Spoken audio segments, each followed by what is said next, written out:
On va donc démarrer notre 15e cours sur identification.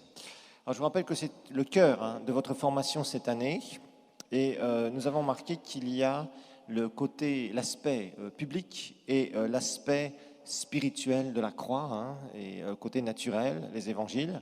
Et puis, bien sûr, il y a des révélations qui nous sont faites dans les Écritures sur le côté spirituel de l'œuvre de Jésus. Alors, on avait vu la révélation paulinienne et on a vu qu'autour de la croix, en fait, personne n'avait compris quoi que ce soit. On voit que les gens sont là, il y en a qui pleurent, il y en a qui rient, il y en a qui insultent, il y en a dans le monde invisible, les démons et le diable sont en train de faire la fête. Les anges ne savent pas exactement ce qui se passe. En fait, personne ne savait ce que Jésus allait réellement faire à la croix avant qu'il le fasse. On a vu dans 1 Corinthiens 2 que, il y avait une sagesse particulière, que si les chefs de ce siècle l'avaient connu, ils ne se seraient pas arrangés pour que le Seigneur de gloire soit crucifié, bien évidemment. Alors, on a vu que Dieu avait un problème avec l'homme, et quand Jésus est venu, c'était le péché, bien sûr, nous le savons, et quand Dieu le Fils s'est fait chair, nous savons aussi qu'il il s'est incarné, il m'a d'abord montré une vie à la gloire de Dieu, et tout devait être fait pour l'éliminer. En tout cas, on voulait l'éliminer, on voulait attenter à sa vie. On a vu que dans le naturel, il y avait des personnes qui ont essayé d'attenter à la vie de Jésus pendant son ministère, ça n'a pas marché, parce que la Bible nous dit que son heure n'était pas venue, et c'est là où on a découvert que Jésus lui-même était protégé surnaturellement. Pourquoi ? Parce qu'il était sans péché, et qu'il n'était pas possible donc que la mort le touche, bien évidemment. La mort a du pouvoir, rappelez-vous, à partir du moment où il y a le péché. Jésus était sans péché, il avait un corps non mortel, donc ce n'était pas possible que la mort le prenne. C'est pour ça qu'il dira dans Jean chapitre 10, verset 17, qu'il donne sa vie lui-même. Et ça, on l'a bien compris. Alors on a vu que Paul a été un instrument choisi par Dieu. On voit particulièrement dans ses épîtres de grandes révélations sur ce que Jésus a fait. On a vu aussi certaines expressions que Paul utilise particulièrement avec Christ, avec lui. Nous l'avons vu. Ensuite, nous avons vu en lui, en qui, en Christ. Et là, on a vu qu'avec, ça va concerner quoi ? Notre identification, bien évidemment. C'est ce que nous sommes en train d'étudier dans ce cours. Ensuite, nous avons vu qu'à partir du moment où il y a des expressions, des versets où il y a en lui ou en qui, c'est notre position. Ça, vous l'avez bien découvert. Alors, nous avons vu au chapitre 2 la loi de l'identification. Et on a vu que ce qu'on appelle notre rédemption, notre rachat, ça comporte deux facettes. D'abord, identification avec Christ, et ensuite ce que nous sommes en lui. Ça, c'est notre rédemption. Maintenant, il y en a un, c'est l'aspect légal. Le premier, c'est l'aspect légal de notre rédemption, l'identification. Et ce que nous sommes en lui aujourd'hui, c'est ce qu'on appelle l'aspect vital, c'est-à-dire ce que Dieu a transmis dans notre nature spirituelle. Alors, on a vu que dans l'identification, il y a deux facettes, deux parties. C'est identification dans son jugement, comment Jésus est devenu malédiction, péché, maladie et pauvreté, et identification dans son élévation, comment il a été rendu justement vivant et qui nous a donné une position parce que nous étions avec lui à la croix. Alors, je vous rappelle que vous n'êtes pas quelqu'un qui a été bricolé, entre guillemets. Vous êtes légitimement reconnu par toutes les lois spirituelles comme des fils et des filles de Dieu. Nous sommes sauvés par la grâce et il s'est passé plein de choses spirituelles en utilisant des lois spirituelles qui nous ont permis d'être aujourd'hui des fils et des filles légitimes. On n'est pas des bâtards, on n'est pas des gens bizarres, on n'est pas des gens bricolés, nous sommes des fils et des filles légitimes de Dieu. Ça, c'est important parce que quand vous comprenez que spirituellement, au niveau du monde spirituel, au niveau de la législation, des législations spirituelles, vous avez des droits, c'est-à-dire que c'est quelque chose qui est incontestable devant, que ce soit le trône de Dieu, devant les anges, devant le diable, devant les démons, devant qui que ce soit. Peut-être que les hommes ne reconnaîtront pas que vous êtes fils ou fille de Dieu, mais le monde spirituel le sait. Et ça, c'est important parce que c'est quelque chose qui vous donne une assurance, une position, des droits, voilà, tout simplement. Des droits qu'il nous a acquis. Okay ? Alors, Jésus est devenu ce que nous étions pour devenir ce qu'il est. On a vu les différentes étapes. Identification dans sa mort et son jugement, ça c'est le côté négatif, c'est-à-dire crucifié avec lui, mort avec lui, enseveli avec lui. Ensuite, identification dans son élévation, c'est ce que nous sommes actuellement en train d'étudier, rendu vivant avec lui, ressuscité avec lui et assis avec lui dans les lieux célestes. Alors nous avons vu que notre identification, c'est vraiment que dans la pensée de Dieu, nous étions avec lui. Nous avons vécu l'expérience de la croix avec Jésus. C'est-à-dire que nous avons été jugés avec Christ lors de la croix, lors de son jugement, et nous avons été élevés avec Christ. Ça prend tout son sens, toute la réalité, à partir du moment où nous nous mettons dans les conditions du salut et que nous naissons de nouveau. C'est ce que Jésus a fait. Alors, il y a eu des lois spirituelles qui ont permis donc notre identification, et on a vu, parce que sinon il n'y aurait rien de légal, il y aurait tout de contestable. Okay. Alors nous avons vu que Satan est obligé, on a vu que à partir du moment où quelqu'un se repent sincèrement, c'est pour ça que la sincérité est importante avec Dieu, qui demande pardon sincèrement au Seigneur, qu'il a une foi véritable dans le sacrifice de Jésus et qui demande à ce que le Seigneur le pardonne et le sauve, c'est incontestable, Satan est obligé de lâcher prise. Rappelez-vous que nous prêchons le royaume de Dieu. Nous ne prêchons pas une église, on ne prêche pas le protestantisme, je suis désolé de le dire, mais certains parlent « viens dans l'église protestante et tu seras sauvé ». Je suis désolé, ce n'est pas le message de l'évangile.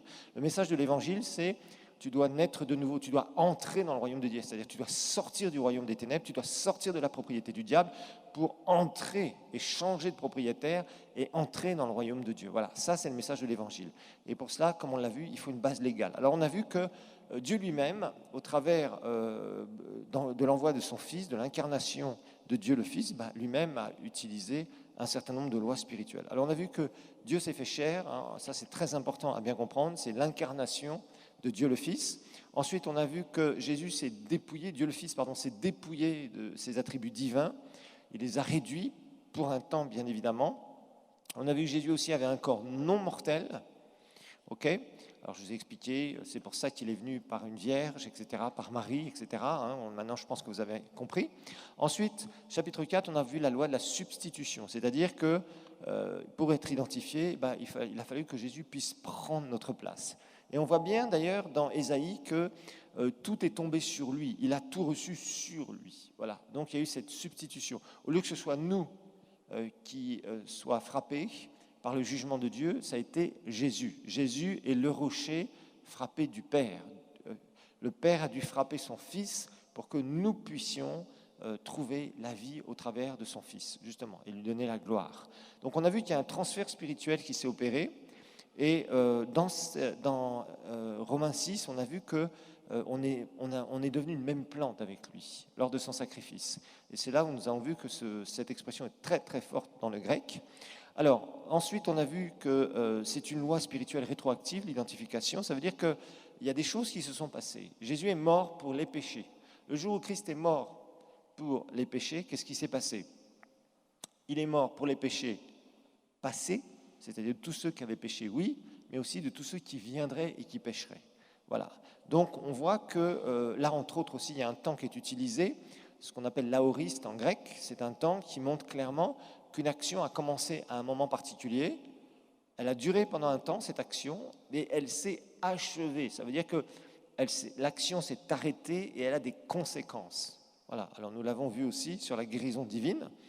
Alors nous avons vu que Jésus est devenu malédiction de partout, crucifié avec lui. Jésus a dit « Mon Dieu, pourquoi m'as-tu abandonné ?»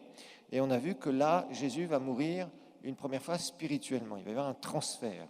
Il va devenir quoi? Malédiction. On a vu cet exemple dans Jean 3,14 où Jean l'évangéliste nous parle justement comme Moïse éleva le serpent dans le désert, il faut de même que le Fils de l'homme soit élevé afin que quiconque croit en lui ait la vie éternelle.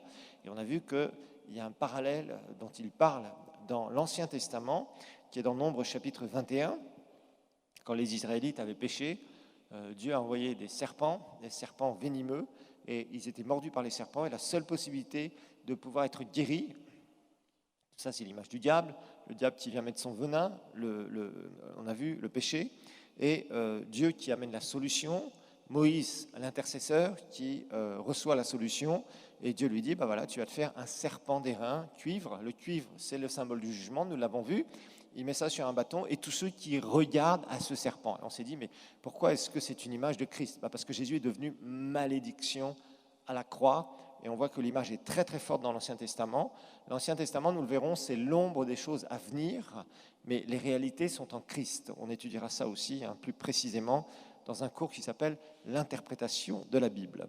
Alors, on voit que Jésus est devenu une malédiction pour nous, Galates 3,13, et malédiction de la loi, hein, il nous a racheté la malédiction de la loi, et on sait que dans la malédiction de la loi, il y avait 3 volets, c'est-à-dire mort spirituelle, maladie et pauvreté. Mort spirituelle due au péché, bien évidemment.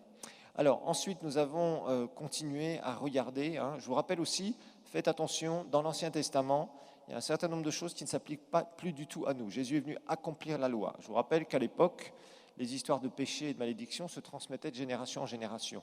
Aujourd'hui, ce n'est pas le cas. Okay ? Donc ne croyez jamais quelqu'un qui vient vous dire « Le Seigneur m'a dit qu'il y a des malédictions dans ta vie, c'est pour ça qu'il y a du blocage, c'est pour ça que tu as le démon du célibat et la malédiction du célibat. » D'accord ? Ça c'est faux.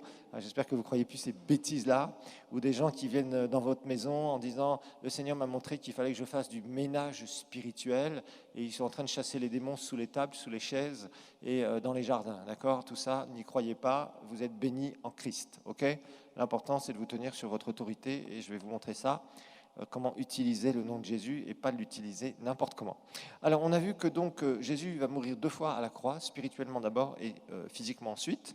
Jésus a été fait pécher, 2 Corinthiens 5, 21, non pas pécheur, fait malade, nous l'avons vu. On a vu les différences de temps dans Ésaïe 53. Hein. Par ses meurtrissures, nous sommes guéris, Ésaïe 53.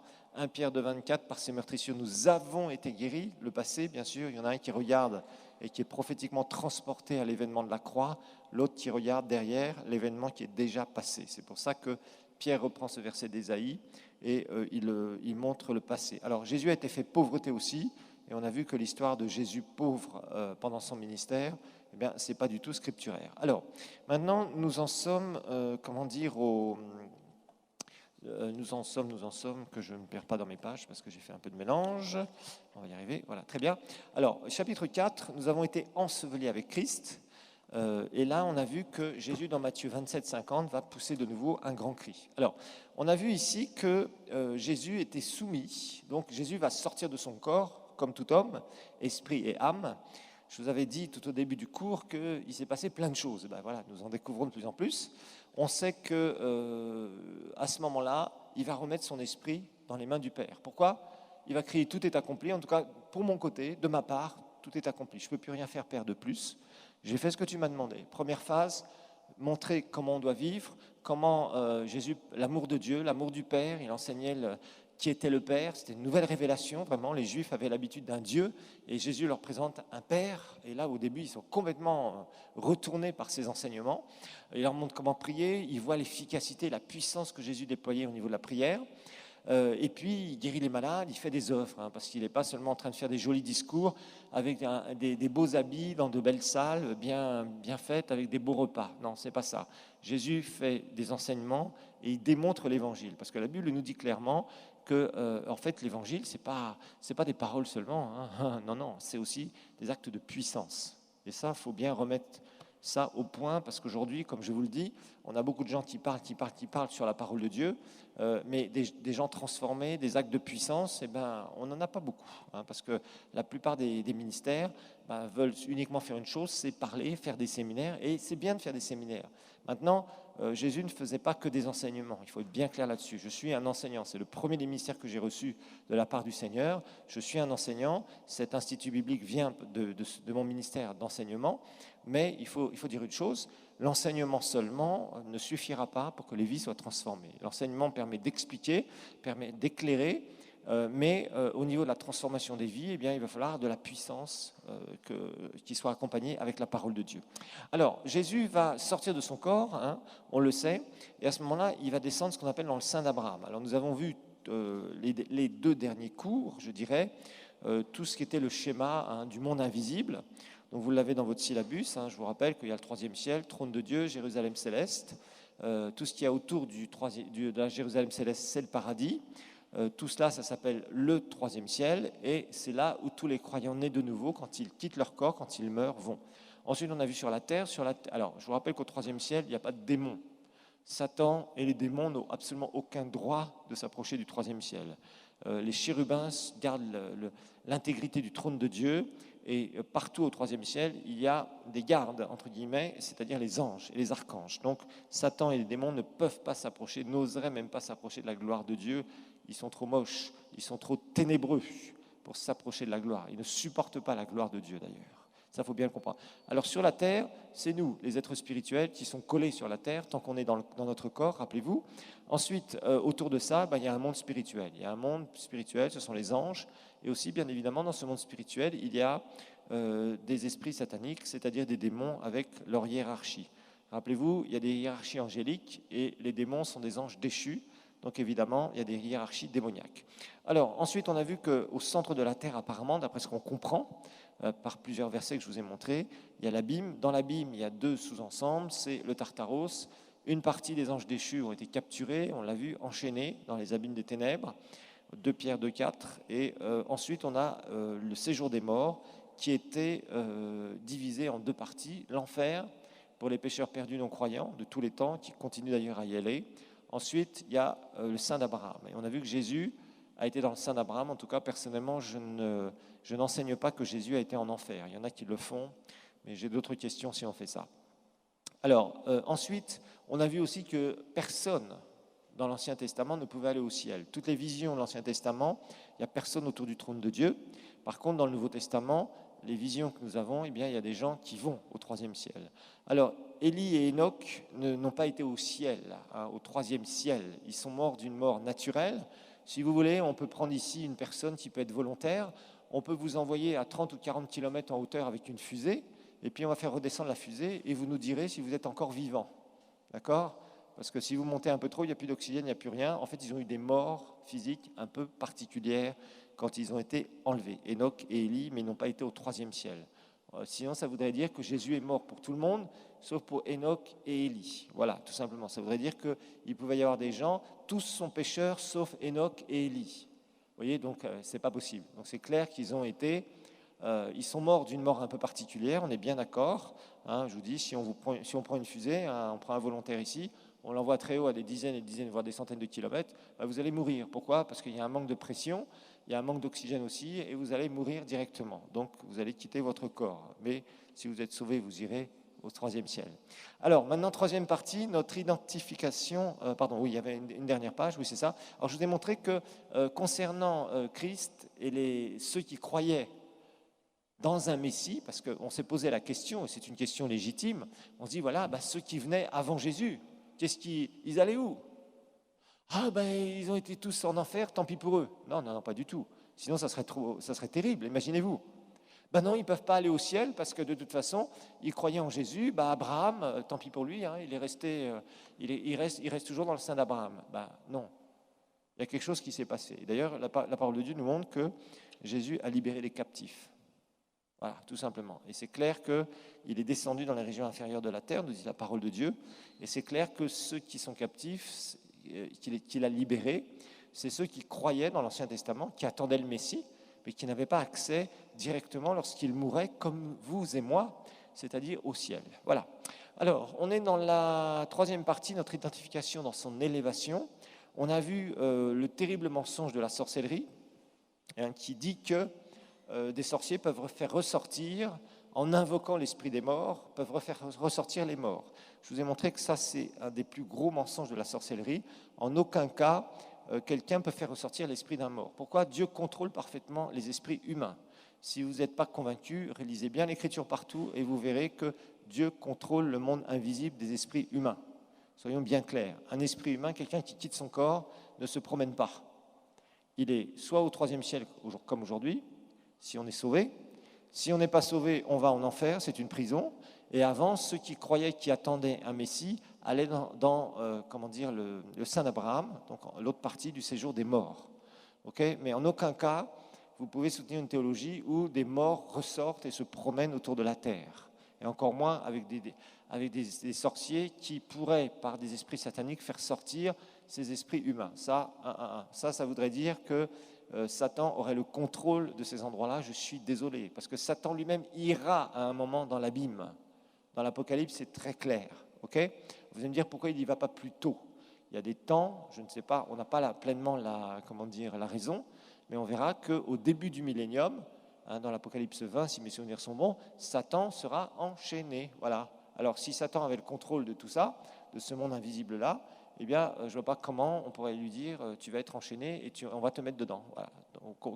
Donc faites bien attention. Je vous rappelle que toute personne qui pourrait vous donner des témoignages en disant j'ai vu mon grand-père, il m'a parlé, j'ai eu une apparition, etc. Si jamais c'est une vraie vision que la personne a eue, ce n'est pas une vision du Saint-Esprit, nous savons, c'est une vision satanique et c'est un esprit familier. Et c'est vrai que parfois, il y a le monde satanique qui est tellement activé, surtout au travers de sacrifices de sang d'animaux et où on invoque des esprits sataniques. À ce moment-là, ce qui se passe, c'est que les esprits familiers peuvent venir en activité très fortement et parfois, il y a des visions qui peuvent être devant des personnes. Ça c'est clair et c'est réel. Okay, et nous avons vu que, par exemple, quand Samuel, soi-disant, ressort, hein, que la sorcière avec le roi Saül, qui était complètement possédé de démons et qui était au bord au bord de la mort, du suicide d'ailleurs, et de la mort, eh bien, en fait, on s'aperçoit que c'est pas Samuel qui est sorti, c'est des esprits familiers qui se font passer pour Samuel, voilà, qui se sont fait passer pour Samuel. Alors, je vous ai montré que Jésus va rester 3 jours et 3 nuits dans le séjour des morts, et il était rendu vivant. Quant à l'esprit, on a étudié certains passages aussi, il faut faire très attention, hein, particulièrement dans Pierre, qui nous parle de proclamer, de prêcher aux esprits en prison qui autrefois avaient été incrédules. Prêcher, ce n'est pas évangéliser ici, c'est proclamer leur condamnation. Alors maintenant, nous allons voir le chapitre 2, ressuscité avec lui. Chapitre 2, ressuscité avec lui. Ressuscité avec lui, chapitre 2, nous sommes dans identification dans son élévation. Ressuscité avec lui.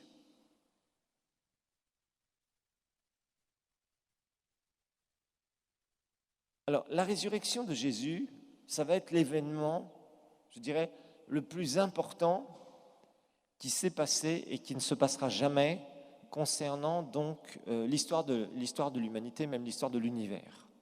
La résurrection, c'est l'événement suprême. Même la création des cieux et de la terre, ça n'a pas été aussi grand que la résurrection de Jésus. La résurrection de Jésus, c'est l'événement de tous les événements. Voilà. C'est l'événement le plus grand. C'est là où Dieu va déployer le plus de puissance pour ressusciter Christ. Et la Bible nous dit, alors que Jésus était dans le sein d'Abraham, dans Acte 2, 24,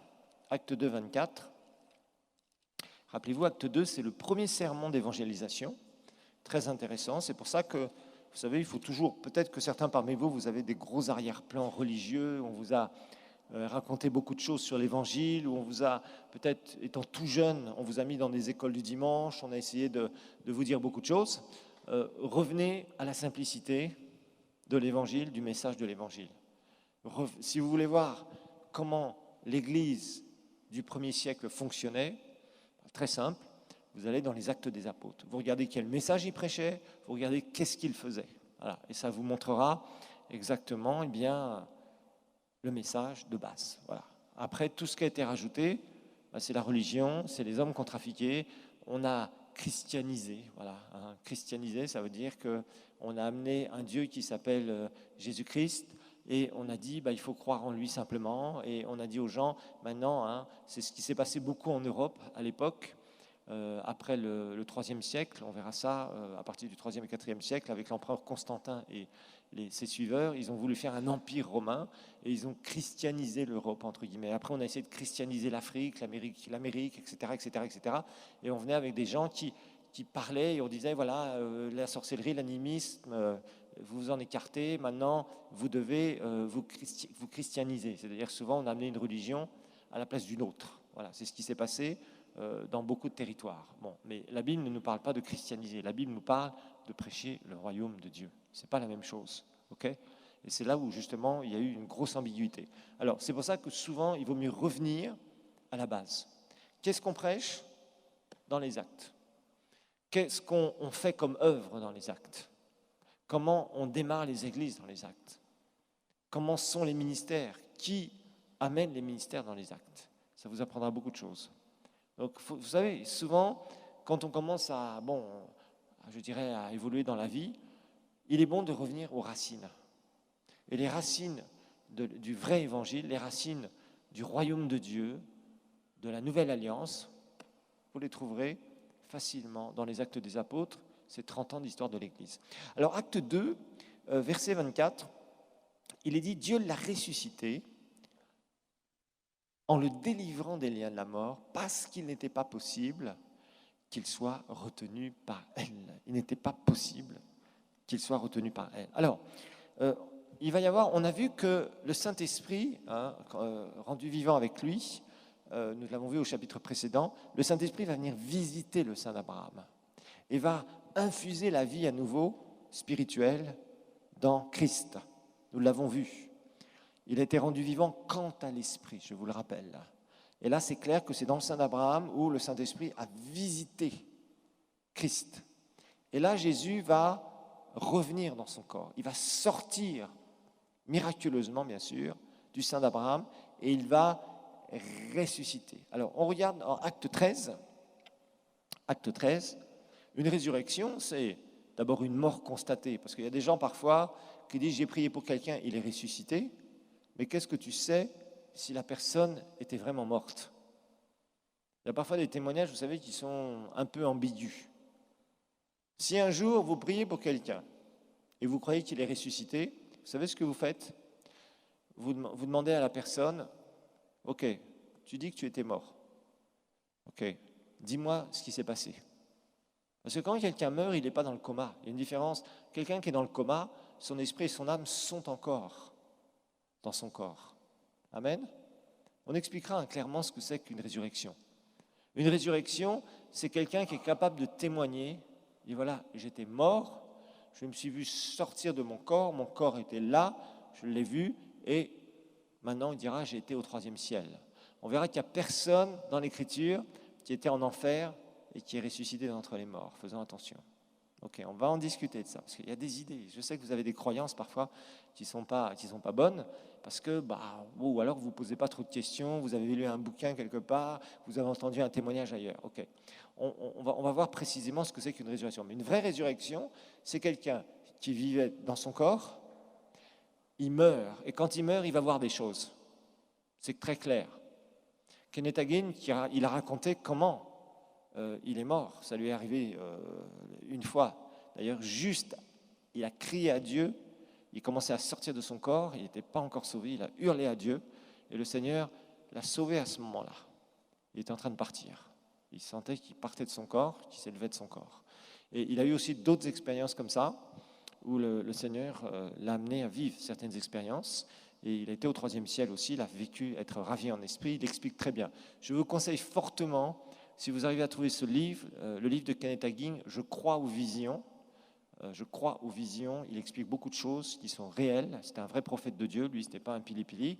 Et sinon, la version originale existe en anglais, bien évidemment, « I Believe in Vision ».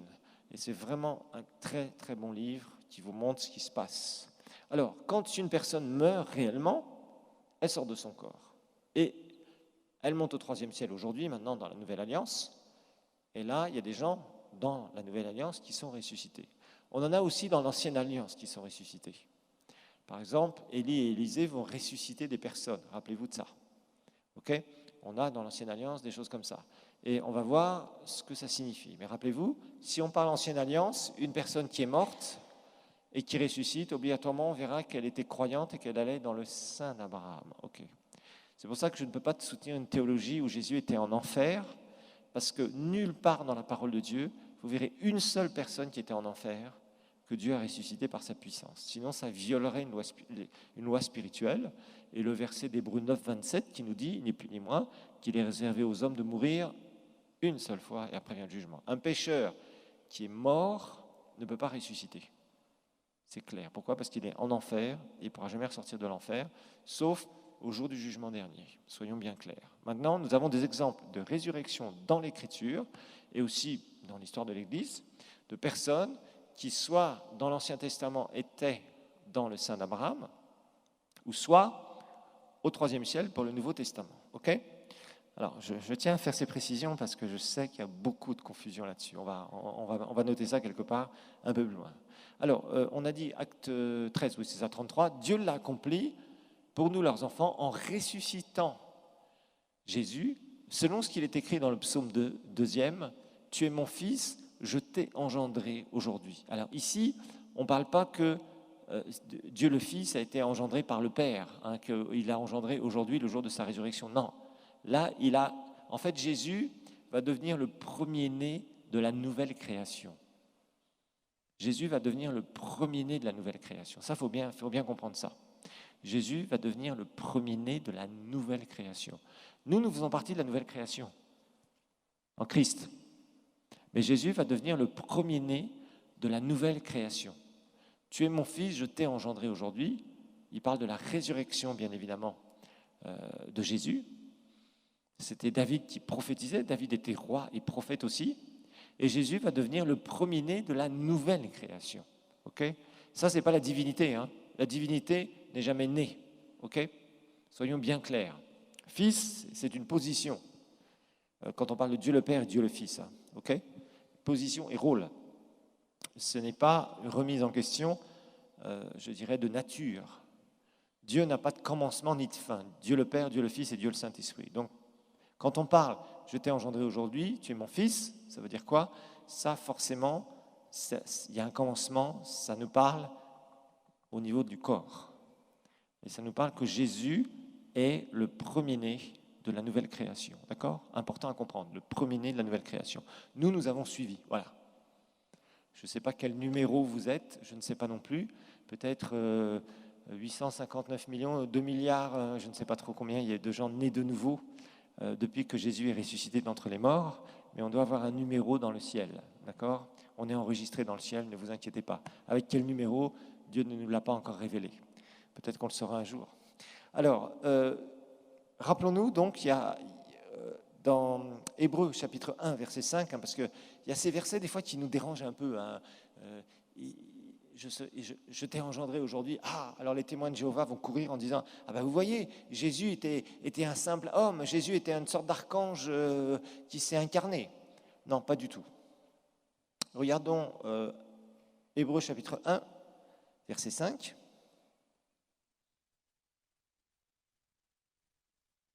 Voilà, là encore, on va parler de la nouvelle création. Tous ces versets concernent la nouvelle création, ils ne concernent pas la divinité de Dieu le Fils. 1. Verset 5, auquel des anges, Dieu a-t-il jamais dit, tu es mon fils, je t'ai engendré aujourd'hui. Et encore, je serai pour lui un père, il sera pour moi un fils. Verset suivant. Et lorsqu'il introduit de nouveau dans le monde le premier-né, il dit que tous les anges de Dieu l'adorent. On parle de Jésus ici. Ici, c'est le premier-né de quoi? De la nouvelle création. On parle de la résurrection de Jésus. Il faut faire attention, d'accord? Sinon, ça porte vraiment à confusion. Alors, rappelons-nous d'une chose. Si Jésus n'était pas ressuscité, il aurait été un imposteur. D'ailleurs, les pharisiens rigolaient bien. Ah, il a sauvé les autres. Qu'il se sauve lui-même. Vous vous rappelez de ces paroles, juste devant la croix. Si Jésus avait raconté une philosophie, une religion, il serait comme Mahomet, il serait comme Bouddha, il serait comme tous ceux qui se sont appelés sauveurs, etc., il serait encore dans la tombe. La Bible nous dit dans 1 Corinthiens 15, 14 à 18, c'est ça qui fait toute la différence entre tous les gens qui ont créé des religions et Jésus qui n'a jamais créé une religion. C'est pour ça que moi, tous les termes qui parlent de religion et christianisme ou Christ, je ne veux pas en entendre parler. Quand quelqu'un parle de telle chose, oui, j'ai changé de religion, je suis sauvé. J'étais catholique, je suis protestant. Ça n'a rien à voir, mais rien à voir. Jésus n'a jamais raconté un tel truc. Jésus, d'ailleurs, n'a jamais fait le monde protestant. Le protestantisme était le mouvement qui a repris à la base le salut par la grâce. Voilà, ça on est OK, on étudiera ça dans l'histoire de l'Église. Mais ce n'est pas l'appartenance à une Église qui fait de nous des chrétiens nés de nouveau. C'est notre nouvelle naissance qui fait que nous appartenons au peuple de Dieu, que nous sommes des fils et des filles. Alors la Bible nous dit, si Christ n'est pas ressuscité, notre prédication est donc vaine, et votre foi aussi est vaine. Les versets suivants, merci. Il se trouve même que nous sommes de faux témoins à l'égard de Dieu, si Christ n'est pas ressuscité, bien sûr, puisque nous avons témoigné contre Dieu qu'il a ressuscité Christ, tandis qu'il ne l'aurait pas ressuscité si les morts ne ressuscitent point. Car si les morts ne ressuscitent point, Christ non plus n'est pas ressuscité. C'est suivant, merci. Et si Christ n'est pas ressuscité, votre foi est vaine. Et vous êtes encore dans vos péchés. Et par conséquent, aussi ceux qui sont morts en Christ sont perdus. Voilà. Paul dit bien, si Christ n'est pas ressuscité, tout ça c'est du blabla. Voilà, tout simplement. Nous, ce qui prouve que Christ est ressuscité, c'est que nous savons à l'intérieur de nous-mêmes ce qui s'est passé, que nous sommes nés de nouveau. Ça ne se voit pas à l'extérieur, tout se passe à l'intérieur, et c'est pour ça qu'un vrai chrétien doit avoir un vrai témoignage. En tout cas, le seul qui est sorti du tombeau, c'est Jésus. Les autres ne sont pas sortis du tombeau. Les autres sont restés dans le tombeau. D'ailleurs, on sait où sont leurs tombeaux. Et leur tombeau, est là, et leur corps est resté là. Et si Jésus n'était pas ressuscité, c'est clair qu'aujourd'hui, quiconque l'invoquerait, il ne se passerait rien. Mais il est vivant, et c'est ce qui fait toute la différence. Alors maintenant, nous allons regarder un peu qu'est-ce qui s'est passé quand Jésus est ressuscité. Comment les gens vont réagir? Est-ce qu'ils vont le reconnaître ou pas? Jésus va donner certaines paroles étonnantes qu'on va étudier. Alors, on regarde Jean, chapitre 20, versets 11 à 16. Jean 20, 11 à 16. Pendant que Marie se tenait dehors près du sépulcre et pleurait, comme elle pleurait, elle se baissa pour regarder dans le sépulcre. Et elle vit 2 anges vêtus de blanc. Marie avait constaté que le sépulcre était vide. Je pense que tout le monde a vu plus ou moins des films. Vous avez vu comment le tombeau de Jésus était. C'était comme une caverne creusée dans le roc. C'est les tombeaux des riches d'ailleurs qui faisaient comme ça. On prenait quand il y avait des grosses pierres ou des endroits un peu rocailleux, un peu montagneux, on creusait des trous. On faisait à l'intérieur comme une chambre. On faisait comme une sorte de lit en quelque sorte, en pierre aussi. On mettait le corps qu'on embaumait et une fois qu'on avait mis ces arômes, cet embaumage, etc., devant, on mettait des très grosses pierres, immenses pour bloquer. Et là, il fallait 10 personnes, 15 personnes, 20 personnes pour pousser cette pierre. Et pour pas que, bien sûr, les tombes puissent être vandalisées, parfois, je crois qu'ils mettaient des objets à côté, toutes sortes de choses, pour pas qu'on vienne voler. Le ciment tel quel n'existait pas à l'époque. Ils avaient des substituts au ciment, mais c'était pas comme ça, en tout cas, qu'en Israël, on enterrait les gens. Et les gens qui étaient riches, justement, ils avaient une pièce à l'intérieur dans laquelle on les mettait, et après, on fermait ça, et c'était terminé.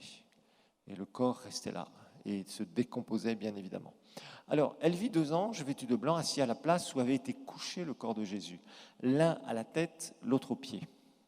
Et ils dirent, femme, pourquoi pleures-tu? Donc elle a une vision là, elle voit des anges. Elle répondit, parce qu'ils ont enlevé mon Seigneur et je ne sais pas où ils l'ont mis. Alors, soit dit en passant, les anges n'ont pas d'ailes, je vous le rappelle. Ça aussi, c'est des croyances. Il n'y a que les séraphins et les chérubins qui ont des ailes.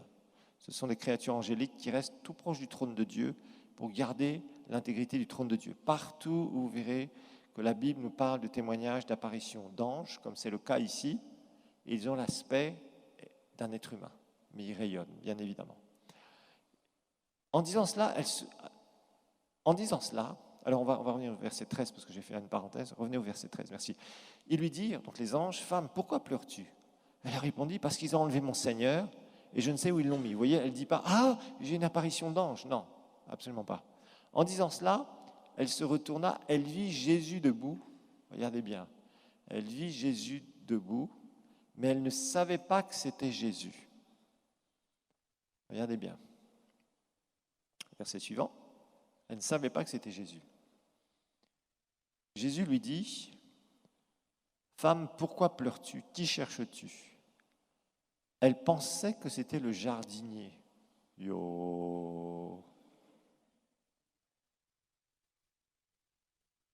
Elle pensait que c'était le jardinier. Elle lui dit, Seigneur, si c'est toi qui l'as emporté, dis-moi où tu l'as mis. Imaginez-vous, en plus elle devait être fâchée un peu. Et je le prendrai. Jésus lui dit, Marie. Elle se retourna et lui dit en hébreu, Rabouni, c'est-à-dire maître. D'un seul coup, elle va reconnaître Jésus. Mais physiquement, Elle ne le reconnaît pas. Vous êtes d'accord ou pas? Physiquement, elle ne le reconnaît pas. Elle le reconnaît au bout d'un moment par la voix et par l'intonation apparemment. Et physiquement, quand le Seigneur est ressuscité, ce qu'on comprend, c'est qu'il n'avait plus la même apparence physique. Ça, c'est quelque chose qu'il faut comprendre. D'ailleurs, quand toi et moi nous ressusciterons, nous n'aurons pas la même apparence physique. Si tu ne te plais pas trop, parce que tu as un coffre avant ou deux coffres arrière un peu trop larges, ou que tu t'estimes trop grand, trop petit, trop ceci, trop cela, le Seigneur te donnera ce qui te plaît. Amen. Demande-lui à l'avance. Fais ta commande à l'avance. OK? Donc c'est clair que quand on va rester... Par contre, on se connaîtra par notre esprit. OK? Il faut comprendre qu'il y a une connaissance physique et une connaissance spirituelle.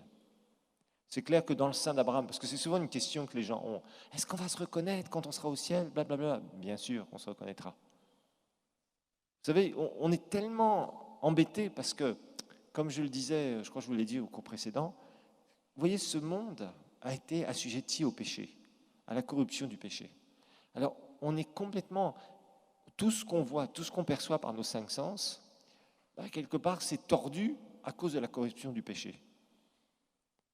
On se reconnaîtra par l'esprit et on se reconnaîtra, notamment, on ne sera plus de corps, en tout cas quand on sera au troisième ciel directement.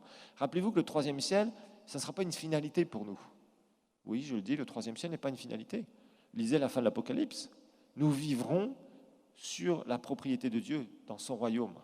Dieu sera tout en tous. On expliquera ça dans la fin des temps. Là aussi, vous avez besoin de comprendre des choses. Parce que souvent, on dit, les gens, quand ils témoignent, bon, ils témoignent de Jésus. Puis les personnes disent, tu vas aller au ciel? Ok, c'est comment le ciel? C'est le ciel. Le ciel, il y a quoi au ciel? Il y a Jésus. Ah bon, alors il y a Jésus tout seul et tout autour, il y a du désert. Qu'est-ce qu'il y a au ciel? Les gens ne savent pas. Et alors, la suite, c'est quoi? On restera au ciel. Tu feras quoi au ciel? Je serai au ciel. Vous voyez, en fait, les gens ne savent pas, comprennent pas. En fait, c'est comme si on se disait, finalement, le ciel, on va s'ennuyer. Mais qu'est-ce qui se passe après? Non, il y a tout un tas d'événements prophétiques qui vont se produire. La finalité, c'est qu'on retrouve un corps incorruptible. Nous allons le voir aussi. Incorruptible, ça veut dire d'une part, qui ne pourra plus connaître le péché, et d'autre part, qui sera immortel, pas non mortel. Rappelez-vous, Adam avait un corps non mortel parce qu'il a péché. Son corps est devenu mortel. Ok? À la résurrection, nous aurons un corps immortel. Ça veut dire impossible de recommencer l'histoire à zéro. Merci Seigneur. Ça sera fini. Parce que nous sommes passés par la rédemption. Donc on va découvrir, je vous dis, il y a beaucoup de choses qui sont très très intéressantes qu'on va découvrir dans l'Écriture. Alors, ici, on voit que Jésus va ressusciter. Ils ne reconnaissent pas physiquement. Par contre, ils vont le reconnaître, en tout cas Marie va le reconnaître par des intonations ou par quelque chose. Même chose sur les disciples, sur le chemin d'Emmaüs. On va regarder vite fait Luc 24. Luc 24, on va juste regarder quelques passages, vous lirez ça parce que je ne veux pas passer trop de temps là-dessus, le temps court. Il y a vraiment des choses intéressantes. Relisez les textes là, autour de la résurrection, c'est vraiment intéressant. Alors, on va lire à partir du verset 13 jusqu'à 16. Et voici, ce même jour, 2 disciples allaient à un village nommé Emmaüs. Les disciples d'Emmaüs. On a tous lu cette histoire. Éloignés de Jérusalem de 60 stades. Et ils s'entretenaient de tout ce qui s'était passé. Pendant qu'ils parlaient et discutaient, Jésus s'approcha et fit route avec eux. Mais leurs yeux étaient empêchés de le reconnaître. Alors ça nous met un peu dans la confusion. On se dit, empêcher de reconnaître, ça veut dire. Pas toujours facile à interpréter. Une chose est sûre, c'est que physiquement, l'objectif n'était pas de reconnaître Christ physiquement. L'objectif était de reconnaître Christ et de croire en lui réellement, spirituellement parlant. La foi est spirituelle. Pourquoi? Parce que c'est ça qui amène le salut. Même si une personne reconnaissait Jésus après sa résurrection, s'il avait pu le faire, c'est pas ça. Rappelez-vous ce que Jésus a reproché à Thomas. n'est-ce pas? Heureux ceux qui ont cru et qui n'ont pas vu. Vous vous rappelez de ça? Alors, ils vont passer du temps, ils vont discuter pendant un temps, pendant le chemin. Jésus va expliquer, verset 27, et commençant par Moïse et tous les prophètes, il leur expliqua dans toutes les Écritures ce qui le concernait. Lorsqu'ils furent près du village où ils allaient, il parut vouloir aller plus loin. Mais ils le pressèrent en disant « Reste avec nous, car le soir approche. » Le jour est déjà sur son déclin. Il entra pour rester avec eux. Pendant qu'il était à table avec eux, il rompit le pain, dit la bénédiction, puis il le rompit et leur donna. Verset suivant, s'il vous plaît, merci. Alors leurs yeux s'ouvrirent et ils le reconnurent, mais il disparut devant eux. Jésus pose un acte, rompre le pain. C'était des disciples qui certainement avaient vu Jésus faire ça. D'un seul coup, il y a quelque chose qui fait qu'il commence à déclencher la vraie foi. Là, Jésus disparaît. On revient dans Jean 20. Dans Jean 20, alors que Marie vient de reconnaître Jésus, Jésus lui dit « Marie », elle se retourna, verset 16, et lui dit en hébreu « Rabouni », c'est-à-dire « maître ». Verset 17, regardez bien maintenant ce qui va se passer. Donc là, Jésus vient tout juste de sortir du tombeau. Il n'est pas reconnu par Marie. Plus tard, il ne sera pas reconnu physiquement, parce qu'il a changé d'aspect physique, par les disciples d'Emmaüs. Maintenant, regardez, on revient sur le texte avec Marie. Jésus vient à peine de sortir du tombeau. Marie, au bout d'un moment, le reconnaît, parce que Jésus dit quelque chose qui était typique quand il parlait avec Marie. Jésus lui dit, regardez bien ce que Jésus va lui dire ici, très important. On va comparer deux textes, super importants. Jésus lui dit, ne me touche pas, car je ne suis pas encore monté vers mon Père, mais va trouver mes frères et dis-leur que je monte vers mon Père et votre Père, vers mon Dieu et votre Dieu. Ok. Regardez bien, ici Jésus dit quoi? Ne me touche pas, parce que je ne suis pas encore monté vers mon Père. Regardons ensemble en parallèle un texte que nous avions vu dans la foi, dans Jean chapitre 20, verset 24. Jean 20, 24. Vous vous rappelez, Jean 20, 22, c'est la nouvelle naissance des disciples, ok? Après, il va se passer quelque chose avec Thomas. Thomas, appelé Didyme, l'un des 12, n'était pas avec Jésus lorsque Jésus vint. Avec eux, pardon, lorsque Jésus vint. Les autres disciples lui dirent donc, nous avons vu le Seigneur. Mais il leur dit, si je ne vois pas dans ses mains la marque des clous, si je ne mets pas mon doigt sur son côté, donc, pardon, si je ne mets pas ma main dans son côté, je ne croirai point. Ok, verset 26. 8 jours après, les disciples de Jésus étant de nouveau dans la maison, et Thomas se trouvait avec eux. Jésus vint, les portes étant fermées, se présenta au milieu d'eux, il dit, la paix soit avec vous, shalom. Puis il dit à Thomas, avance ici ton doigt, et regarde mes mains, avance aussi ta main, et mets-la dans mon côté, et ne sois pas incrédule, mais crois. Thomas lui répondit, mon Seigneur et mon Dieu. Jésus lui dit, parce que tu m'as vu, tu as cru. Parce que tu m'as vu, tu m'as touché physiquement. Tu as cru, heureux ceux qui n'ont pas vu et qui ont cru. Alors on voit que Jésus porte les marques sur son corps ressuscité de ses souffrances. Ça c'est clair. Mais physiquement, il n'est pas reconnaissable. Ça c'est clair aussi, depuis sa résurrection. Jésus a les marques pour l'éternité. Même quand on sera avec lui pour l'éternité, Jésus aura encore les marques de son sacrifice. C'est ce qui le dissociera en grande partie de nous, en dehors de l'immense gloire qu'il y a sur lui depuis qu'il a été glorifié. On verra la différence aussi entre Jésus ressuscité et Jésus glorifié. On verra la différence entre nous qui allons ressusciter d'entre les morts et quand on va avoir un corps glorifié, c'est-à-dire où Dieu mettra nos grades ici, sur ce que nous aurons accompli comme œuvre divine qu'il nous aura demandé de faire. Ça s'appelle les récompenses.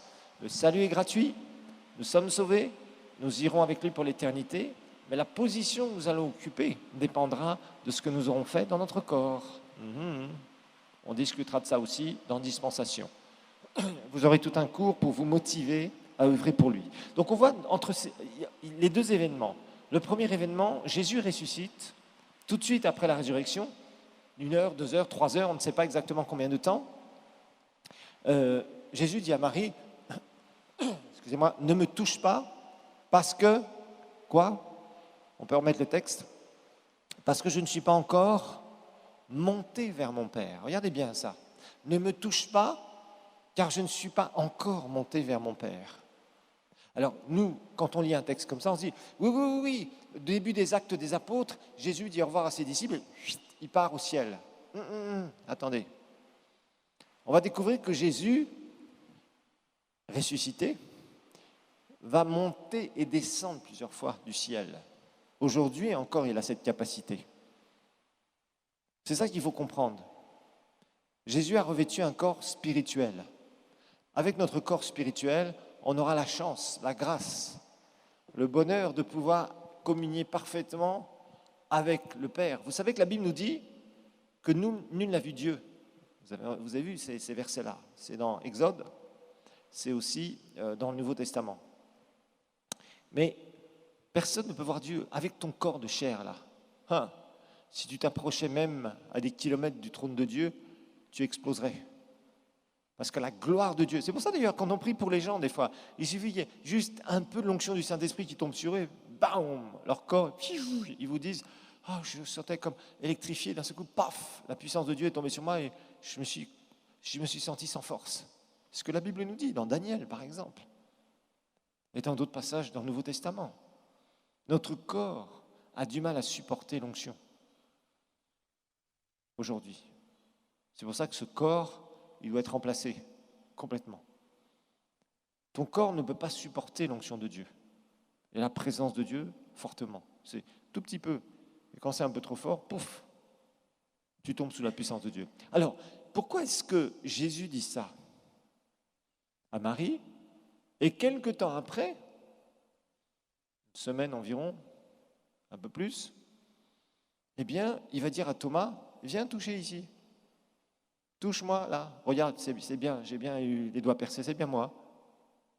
Tu me reconnais peut-être pas avec mon visage ou peut-être complètement à la forme de mon corps, mais j'ai les traces, que c'est bien moi.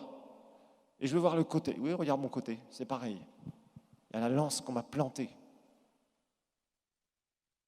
Pourquoi? Qu'est-ce qui s'est passé entre les deux? Il s'est passé un événement extraordinaire, un événement fabuleux qui va nous être révélé dans Hébreux 4, 14. L'épître aux Hébreux, là, va commencer à avoir de moins en moins de mystère pour vous. Hébreux 4, 14. En fait, Jésus va monter au 3e ciel pour sceller notre alliance.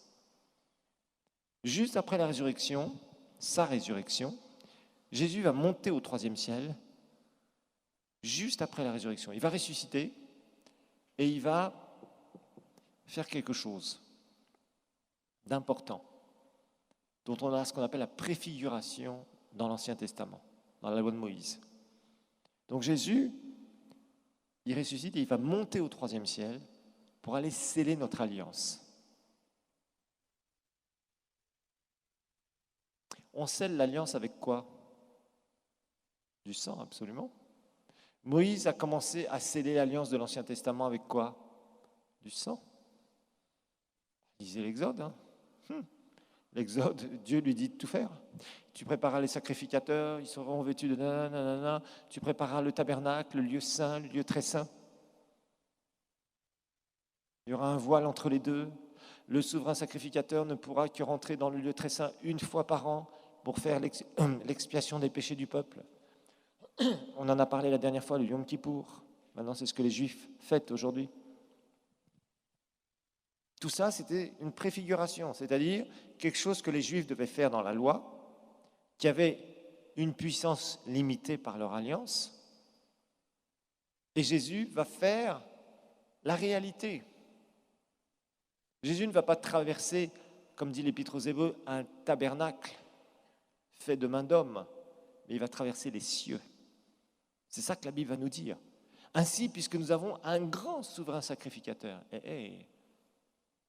Quand vous lisez l'Épître aux Hébreux montre la différence entre l'ancienne alliance, qui avait ses imperfections, mais c'était la seule chose que Dieu pouvait donner pour l'instant, et la nouvelle alliance qui est parfaite. Montrait que les sacrificateurs et même le souverain sacrificateur, tous les ans, devaient faire l'expiation des péchés du peuple. Et lui-même était quelqu'un de mortel. On devait remplacer. Aaron est mort un jour, on l'a remplacé.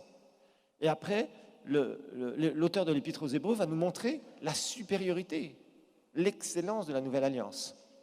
Et nous avons un grand souverain sacrificateur qui a traversé les cieux, non pas un tabernacle fait de main d'homme sous-entendu, Jésus, le Fils de Dieu. Demeurons fermes dans la foi que nous professons ou que nous confessons. Alors, qu'est-ce qui va se passer justement? Lorsque Jésus va ressusciter, il va monter vers le Père et il va sceller notre alliance. Il va sceller notre alliance. La nouvelle alliance, par son sang. C'est là où il a offert son sang en témoignage. C'est à ce moment-là qu'il a offert son sang. Comment il l'a fait? Je ne sais pas. Ce sera à toi de le savoir quand tu monteras au ciel. Mais la Bible est claire. Regardons Hébreux 9, verset 11. Jusqu'à 15. Ça, c'est puissant. L'Épître aux Hébreux, quand vous avez identification, ça commence à être beaucoup plus simple. Je dirais même que si vous étudiez vraiment, sérieusement, l'Épître aux Hébreux n'aura plus trop de mystère. Hébreux 9, versets 11 à 15. Mais Christ est venu comme souverain sacrificateur des biens à venir. Il fait une comparaison. Dans l'Ancien Testament, les souverains sacrificateurs étaient là, dans le naturel. Il a traversé le tabernacle plus grand et plus parfait, je vous l'ai dit tout à l'heure, qui n'est pas construit de main d'homme. Vous voyez, c'est dans ce texte. C'est-à-dire qu'il n'est pas de cette création visible, création terrestre, ou que quelqu'un aurait pu fabriquer avec ses mains, un homme. Il est entré une fois pour toutes dans le lieu très saint. Rappelez-vous, je vous ai expliqué que dans l'Ancien Testament, il y avait le tabernacle. Le tabernacle, c'était une tente qui était séparée en deux, lieu saint, lieu très saint. Et entre le lieu saint et le lieu très saint, il y avait un rideau. Rappelez-vous, dans le temple à l'époque de Jésus, ils avaient reproduit ce qu'il y avait dans l'Ancien Testament. Et le premier temple de Salomon, c'était un temple à l'époque de Jésus qui était beaucoup plus petit que celui de Salomon, bien sûr. Et il y avait le voile. Le voile, rappelez-vous, quand Jésus va mourir, la deuxième fois, physiquement, on a étudié ça dans les cours précédents, le voile va se déchirer dans le temple. Et je vous dis, c'est une image ici. OK? D'entrer une fois pour toutes dans le lieu très saint, donc il a passé le voile, non avec le sang des boucs. La Bible nous dit qu'il est entré. Et des veaux, mais avec son propre sang. Waouh! Ayant obtenu une rédemption éternelle. Verset 13, car si le sang des taureaux et des boucs et la cendre des vaches répandue sur ceux qui sont souillés sanctifie et procure la pureté de la chair, c'est-à-dire l'extérieur, combien plus le sang de Christ, qui par un esprit éternel s'est offert lui-même sans tache à Dieu, purifiera-t-il votre conscience des œuvres mortes afin que vous serviez le Dieu vivant. C'est pour cela qu'il est le médiateur d'une nouvelle alliance, afin que, la mort étant intervenue pour le rachat des transgressions commises sous la première alliance, ceux qui ont été appelés reçoivent l'héritage éternel qui leur a été promis. Donc on sait qu'il y a un moment où Jésus a pris le sang qui a coulé de son corps et l'a amené au troisième ciel pour sceller notre alliance. Et quand on recoupe les Écritures, ça peut être qu'à ce moment-là. Avant, ne me touche pas car je ne suis pas encore monté vers mon Père. Ça veut dire que Jésus est monté vers le Père au troisième ciel, qu'il a scellé notre alliance. Et après, qu'il est revenu apparaître. Alors, si vous étudiez bien l'Écriture, après on va faire la pause, si vous étudiez bien l'Écriture, vous verrez qu'à partir du moment où Jésus est ressuscité, Jésus ne vit plus avec les disciples, il ne dort plus avec les disciples, ses disciples ne le suivent plus 24 heures sur 24. Mais la Bible nous dit que Jésus va apparaître et disparaître. Par exemple, dans Jean chapitre 20, verset 22, juste un peu avant, la Bible nous dit qu'ils étaient dans une maison où ils avaient tout fermé parce qu'ils avaient peur. Ils se sont dit, on a pris notre leader et nous, l'entourage, on va se faire prendre aussi. Donc ils avaient la trouille, ils n'étaient pas tranquilles. Et d'un seul coup, Jésus apparaît au milieu d'eux. Après, il va disparaître. Sur le chemin d'Emmaüs, Jésus passe un temps avec les disciples d'Emmaüs. Il apparaît comme ça. Et la Bible nous dit, quand ils ont commencé à rompre le pain, ils l'ont reconnu et Jésus disparaît. Donc, Jésus a cette capacité d'apparaître, disparaître. On voit aussi qu'il va traverser les murs.